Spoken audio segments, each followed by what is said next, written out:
Hello दोस्तों, आपका स्वागत है हमारे YouTube चैनल में। तो चलिए आज हम आपको बताएंगे संस्कृत का पहला पाठ मंगलम का हिंदी सारांश बताएंगे। तो चलिए स्टार्ट करते हैं। पहला पाठ है मंगलम, जिसका अर्थ होता है शुभ, यानी कि कोई भी कार्य करने से पहले मंगलाचरण होती है। तो चलिए पाठ परिचय को जान लेते हैं। इस पाठ में 5 मंत्र क्रमशः ईशावास्य, कठ, मुंडक तथा श्वेताश्वतर नामक उपनिषदों से संकलित है। इसमें कुल 5 मंत्र हैं और ये ईशावास्य, कठ, मुंडक तथा श्वेताश्वर नामक उपनिषद से संकलित है। ये मंगलाचरण के रूप में पठनीय हैं। वैदिक साहित्य में शुद्ध आध्यात्मिक ग्रंथों के रूप में उपनिषदों का महत्व है। इन्हें पढ़ने से परम सत्ता यानी कि परम सुख, मुख्य शक्ति अर्थात ईश्वर के प्रति आदर पूर्ण आस्था या विश्वास उत्पन्न होती है। सत्य के खोज की ओर मन का झुकाव होता है तथा आध्यात्मिक खोज की उत्सुकता होती है। उपनिषद ग्रंथ विभिन्न पदों से संबद्ध है। तो चलिए इसके आगे।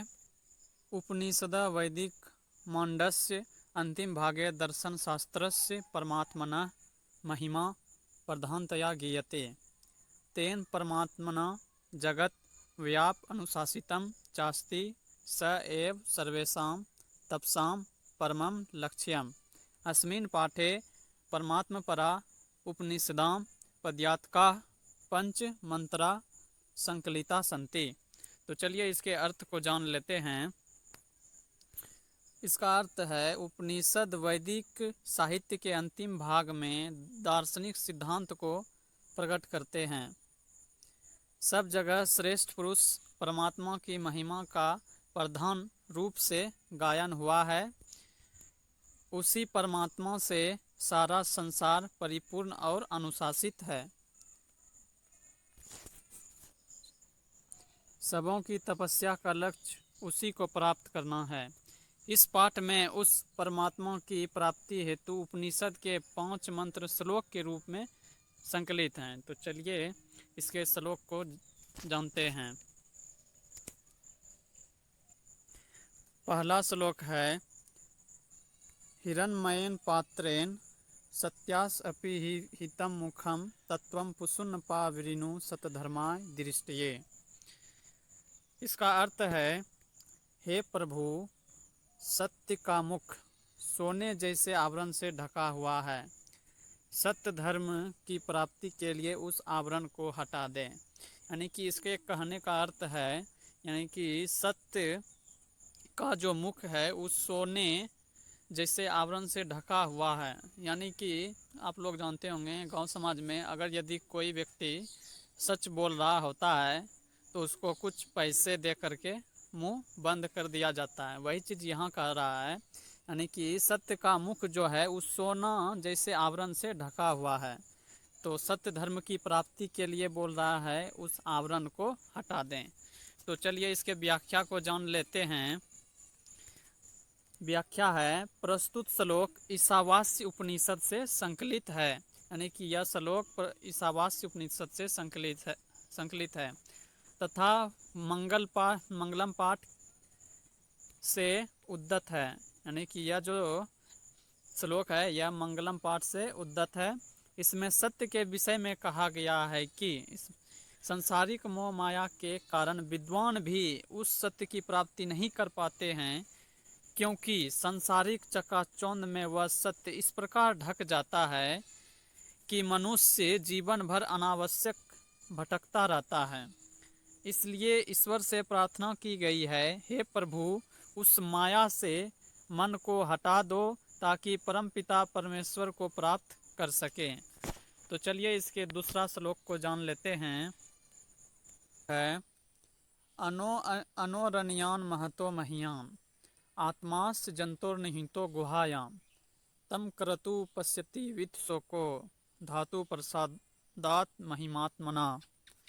यानी कि इसका अर्थ है मनुष्य के हृदय रूपी गुफा में अणु से भी छोटा और महान से भी महान आत्मा विद्यमान है। यानी कि मनुष्य के हृदय में सबसे छोटा, अणु से भी छोटा जो है वो आत्मा है, और बड़े से बड़ा जो है वह भी आत्मा ही है। यानी कि इसके कहने का अर्थ है मनुष्य के हृदय रूपी गुफा में अणु से भी छोटा और बड़े से बड़ा यानी कि महान से महान आत्मा विद्यमान है। विद्वान शोक रहित होकर उस श्रेष्ठ परमात्मा को प्राप्त कर लेता है। यानी कि विद्वान लोग जो हैं वो शोक रहित होकर उस श्रेष्ठ परमात्मा को देख लेते हैं। तो चलिए आगे चलते हैं।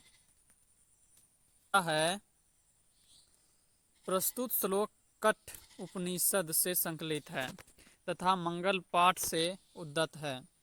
इसमें आत्मा के स्वरूप तथा निवास के विषय में बताया गया है। इसमें आत्मा के स्वरूप और निवास के रूप में विषय में बताया गया है। विद्वानों का कहना है कि आत्मा मनुष्य के हृदय में सूक्ष्म से सूक्ष्म तथा महान से भी महान रूप में विद्यमान है। यानी कि सूक्ष्म से सूक्ष्म यानी कि छोटे से छोटा और महान से भी महान आत्मा के रूप में विद्वान है। जब जीव सांसारिक मोह माया का त्याग कर हृदय में स्थित आत्मा से साक्षात्कार करता है, तब उसकी आत्मा महान परमात्मा से मिल जाती है और जीव सारे सांसारिक बंधनों से मुक्त हो जाता है। इसलिए भक्त प्रार्थना करता है कि हे प्रभु, हमें अलौकिक पवित्र प्रकाश से आलोकित करो कि हम शोक रहित होकर अपने आप को उस महान आत्मा में एकाकार कर सकें। यानी कि यहाँ पर बताया गया है मनुष्य के हृदय में छोटे से छोटा और महान से भी महान आत्मा विद्वान है, और यह हृदय में स्थित आत्मा से साक्षात्कार करता है और उसकी आत्मा महान परमात्मा से मिल जाती है।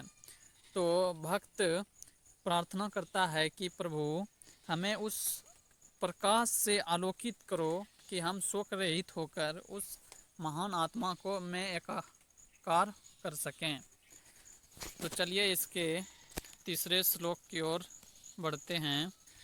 तीसरा श्लोक है सत्यमेव जयते नानिरिक्तम सत्येन पंथा विततो देवयानः येन क्रम अंति ऋषियो हाप्ति कामा यत्र तत् सत्यस्य परम निधानम। इसका अर्थ है सत्य ही जीतता है, झूठ की नहीं। सत्य से ही ईश्वर यानी कि देवलोक का रास्ता प्राप्त होता है।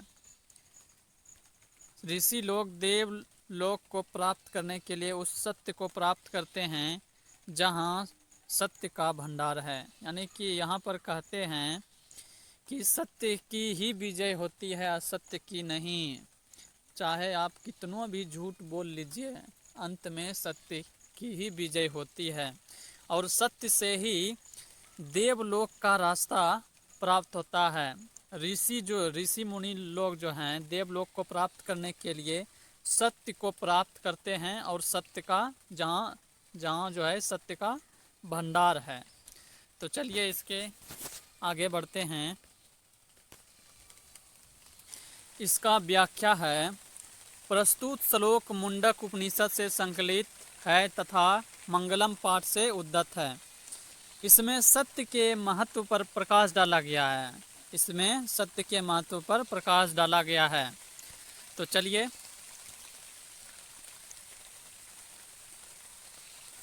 आगे है। ऋषियों का संदेश है कि संसार में सत्य की ही जीत होती है, असत्य या झूठ की नहीं।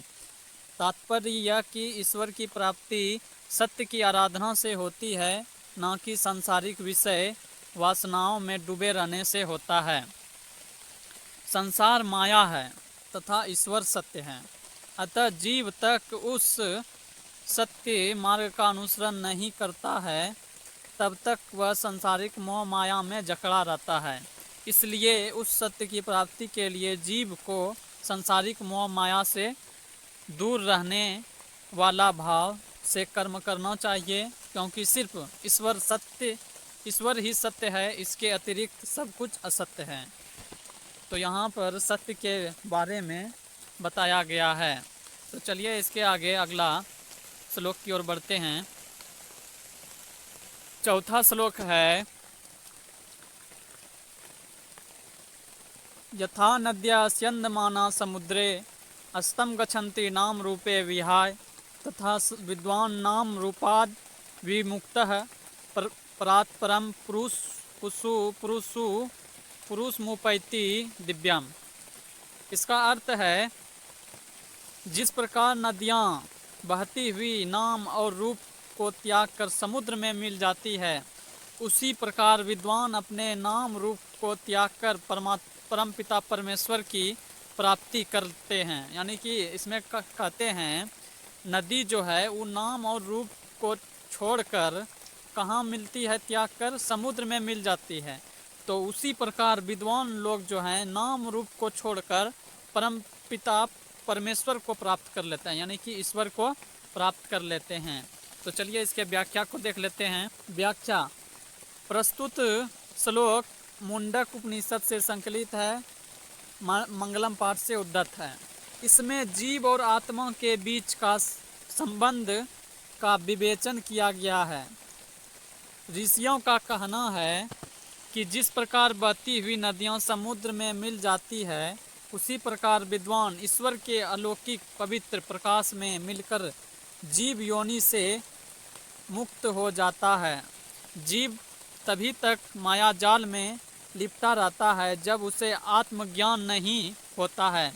आत्मज्ञान होते ही जीव मुक्ति पा जाता है। यानी कि जिस प्रकार नदी समुद्र में मिल जाती है, उसी प्रकार विद्वान लोग इस दुनिया से मुक्ति पाने के लिए ईश्वर को प्राप्त कर जाते हैं। तो चलिए इसके आगे अगला श्लोक है, वेदाहमेतम पुरुषम महांतम आदित्यवर्ण तमस परस्तात् तमे विदित्वाति मृत्यु मेति नान्यः पंथा विदते अन्याय। चलिए इसका अर्थ को जान लेते हैं। इसका अर्थ है, मुझे ही महान पुरुष यानी कि परमात्मा जानो, जो प्रकाश स्वरूप में अंधकार के आगे है। उसी को जानकर मृत्यु प्राप्त किया जाता है। इसके अलावा दूसरा कोई रास्ता यानी कि मार्ग नहीं है, अर्थात आत्मज्ञान के बिना मोक्ष की प्राप्ति संभव नहीं है। यानी कि इसमें कहा गया है कि महान पुरुष कौन है, तो परमात्मा है। परमात्मा बोल रहा है, महान पुरुष मैं ही हूँ, जो अंधकार के आगे प्रकाश के स्वरूप में हूँ। उसी को जानकर मृत्यु प्राप्त किया जाता है और इसके अलावा कोई दूसरा मार्ग नहीं है, और आत्मज्ञान के बिना मोक्ष की प्राप्ति संभव नहीं है। तो चलिए इसके व्याख्या को जान लेते हैं। इसका व्याख्या है, प्रस्तुत श्लोक श्वेताश्वर उपनिषद से संकलित है तथा मंगलम पाठ से उद्धत है।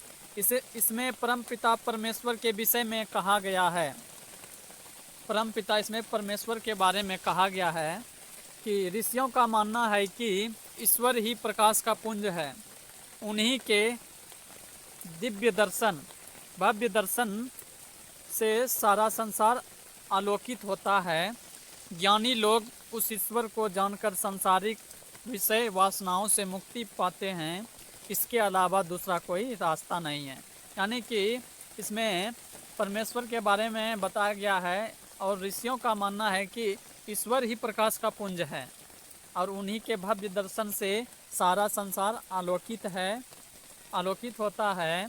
ज्ञानी लोग जो हैं वो ईश्वर को जानकर सांसारिक विषय वासनाओं से मुक्ति पाते हैं। इसके अलावा कोई दूसरा रास्ता नहीं है। तो चलिए यह वीडियो आप लोगों को कैसा लगा कमेंट में ज़रूर बतावें। और चैनल को सब्सक्राइब करें, लाइक करें, शेयर करें। धन्यवाद।